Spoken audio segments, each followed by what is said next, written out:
Welcome again to Joe Stunner Boxing, the WBC. I made a video about them, ranking Conor Benn. I think it was number 5 in the 154-pound division.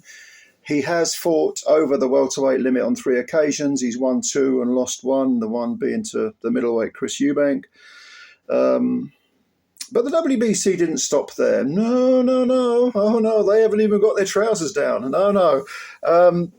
They have actually installed Manny Pacquiao as number 5 in their welterweight rankings.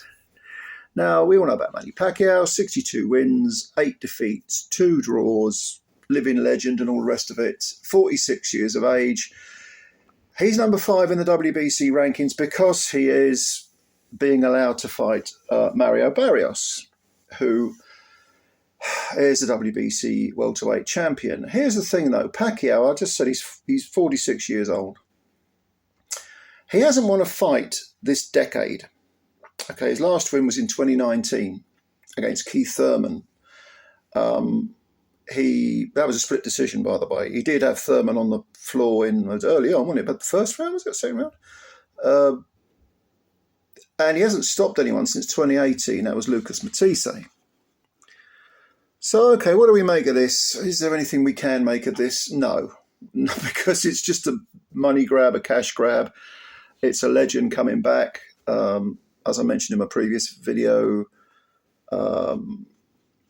Pacquiao had some sort of exhibition where he probably crawled off the sofa, didn't do much training for it, but looked like absolute garbage, really awful. Yeah, and unfortunately, he's got himself a title shot simply because of his name, his past achievements. And as I said in my previous video, all right, why stop there? Why not let Lennox Lewis make a comeback at heavyweight and fight the winner of, Dubois versus Usyk? Hey, he didn't lose. He gave up. He was undisputed champ. He gave the belts up. Put him in there with a winner. Why not? Well, why stop there? Now, did the WBC stop there? No, they didn't. Oh, no. Let's move to the 168-pound division. And who do we find in their new rankings at number 9? None other than HAMZAH SHEERAZ. HAMZAH SHEERAZ, who has never fought at 168, has a proposed fight with, what's the guy's name? Fought Canelo. I can't remember his name offhand. It'll come to me in a moment. But he was last seen drawing when he actually did lose. It was a split draw, and he didn't draw that fight. He lost it. Down at 160 to Carlos Adames. And Edgar Berlanga, is the guy he's supposed to be fighting. But because he's fighting Berlanga, he needs a ranking, of course, because then they can make it an eliminator or do something with it. So Balang, who's coming off, he did okay against Canelo. He got floored, but he went the distance. He earned his money. He is now fighting the debutant at 168, HAMZAH SHEERAZ, who, 25 years old, 6'3". No doubt he can carry the weight. He was very, very, very big for middleweight, but got found out against Adames, who clearly won that fight, I thought. I didn't think it was that close, to be honest with you. And if Berlanga wins that fight, well, okay, they'll say, yeah, but you were fighting a much more inexperienced guy, a guy who'd drawn his last fight at a lower weight. What do you get out of it? Well, at least he can say, yeah, but I beat a top 10 fighter. He's number 9. He was number 9. The WBC ranked him number 9. So I've knocked off one of the other contenders. That's the spin, the narrative they'll probably put on it. And like I say, it could feasibly be classed as an eliminator, because when contenders fight each other, it looks good. It looks good on their record. You know what I mean? So where does this all leave us? All 3 of those ridiculous rankings are from the WBC. We moan about the IBF, and justifiably so on many occasions, because some of their mandatories are just, it's almost unbelievable, isn't it? Some of the people they have as mandatories. And the WBA, if you go down their rankings, oh, Jesus Christ, it's like it is like someone has just literally put a load of names into a hat and pulled them out randomly, the WBA's rankings. But the WBC seemed to be a bit jealous of the stupidity of some of these other ruling bodies, and they thought, we're not having that. Come on, we can do better than that. And by better, they of course mean worse. So it really has become just a big sort of farcical, rather amusing.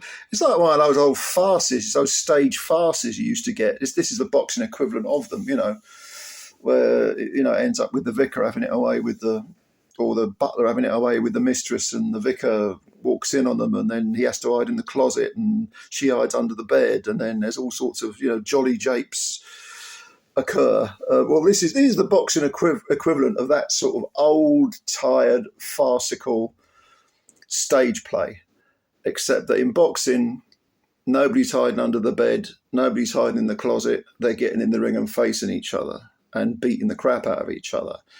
And I mean, someone like Balang, I mean, he has had actually a fight against an undefeated guy called Jonathan Gonzalez Ortiz, I think his name was. It was a one-round knockout since losing to Alvarez. So he's taken an undefeated guy's record since losing to Alvarez. And he was renowned as a really big banger initially, because he was knocking everyone out in the first round for God knows how many fights. And then he had a string of decisions. Then he lost to Alvarez, and now he did stop Pedro McCrory as well in 6 rounds, was it? And McCrory was undefeated at the time. Now he's got another chance of getting an undefeated scalp, which is HAMZAH SHEERAZ. Whereas Sheeraz, who is, I think he's 27, Balang is. So Sheeraz is 25. So they're, in a sense, you've got to credit them for fighting each other. It ain't a bad matchup at all. It ain't a bad matchup. But if Balang can beat Sheeraz, that's another undefeated scalp on his record. But if Sheeraz beats Balang, he's gate crashed the 168-pound party. And then the WBC can say, see, we told you he was good. We told you he deserved to be number 9 in the rankings. But this whole ranking shitstorm is such a... I'm torturing myself, aren't I, by paying attention. I'm torturing myself by making videos like this. But there we are. Hopefully I'm not torturing you anyway. Hopefully you share my pain.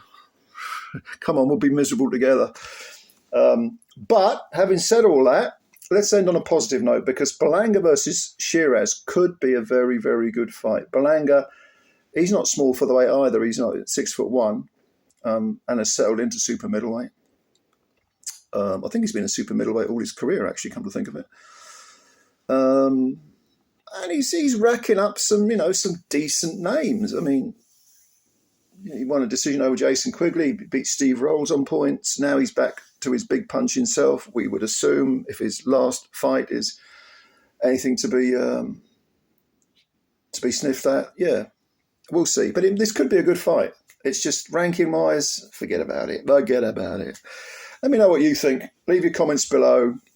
Thanks for watching the video. If you like the video, please hit the like button and tell me why you hold certain opinions. Here's a question for you. Who has the worst rankings in boxing? That's a difficult one to answer, isn't it? Come on, be honest. Anyway, thanks very much for your time. Subscribe to the channel if you're new. Spread the word about Joe Stunner Boxing. Thank you very much, ladies and gentlemen, and bye for now.